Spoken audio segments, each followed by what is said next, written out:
Hey y'all, it's Stevie here at Harlow House Homestead, and today I'm going to talk a little bit about intuitive cooking.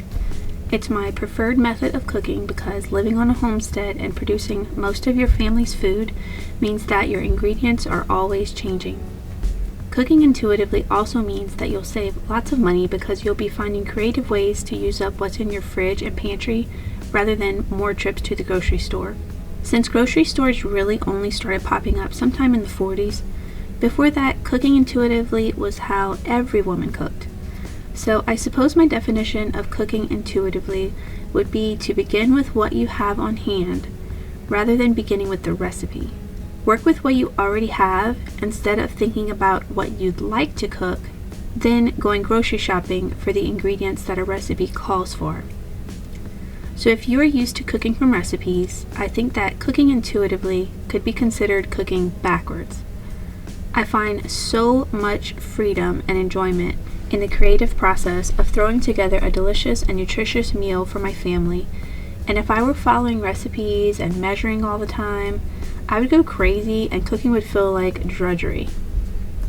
Now I do still follow recipes and I do still grocery shop for certain ingredients, but cooking intuitively is what I prefer, and when my backyard is exploding with my own homegrown ingredients, intuitive cooking is how I make every meal. So today I'll walk you through the process of how I came up with and cooked a meal for my family.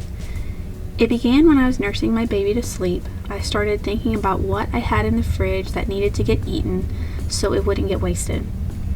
I had made nachos the night before and I knew I had a good bit of cooked shredded beef left. I also remembered that I had about a quart of broth from a previous meal that needed to get used up.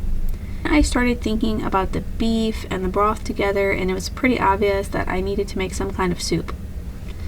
The problem, however, was that a quart of broth was not exactly enough to make a soup to feed all 6 of us. But since it was still early enough in the day, I knew that I had time to make more broth if I needed to. I checked in the pantry and saw that I had ramen noodles, and that's when I more or less decided that we'd be having ramen for supper.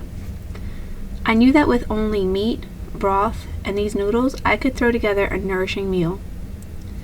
Now I went through the fridge and pantry again to see what I had that could be added to the ramen. I gathered ingredients looking for things that would add nutrients, flavor, and texture.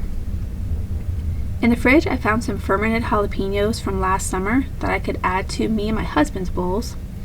I found a big jar of fermented veggie mix that I made last spring. This mix actually sat on the counter and fermented for 4 whole months, so it's got a really nice zing to it. I found fermented garlic, which I always have and make sure we are never without. Fermented garlic is my all-around medicine of choice and illness preventative.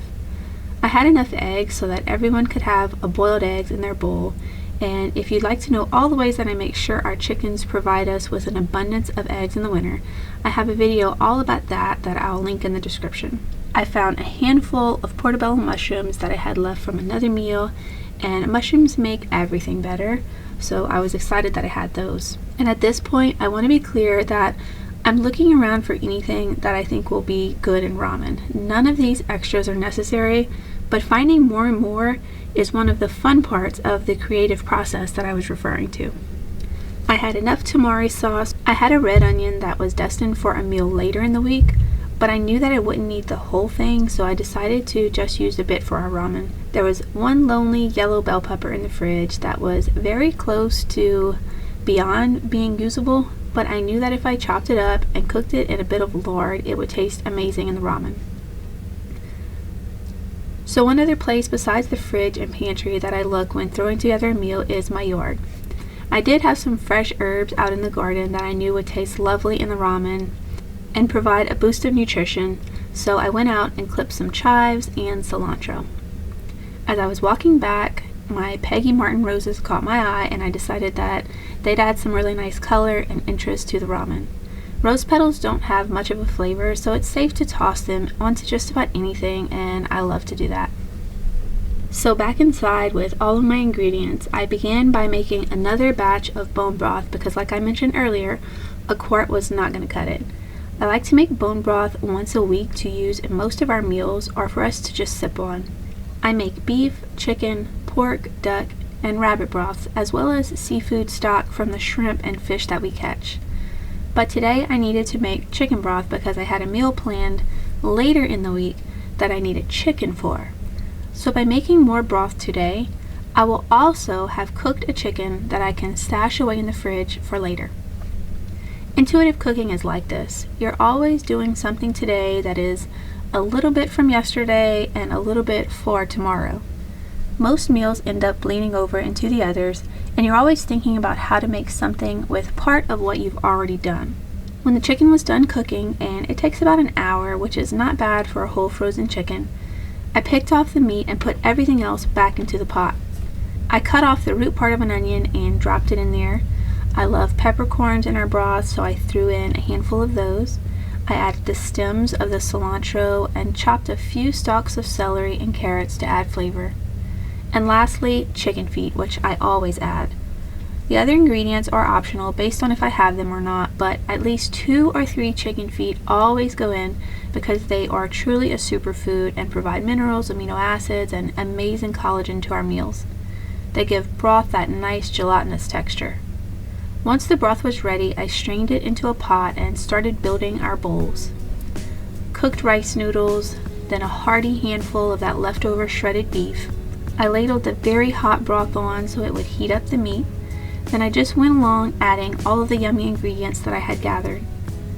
So from just a pot half full of leftover meat and a jar half full of leftover broth, I was inspired to create a beautiful bowl bursting with color, texture, flavor, and most importantly, nutrition.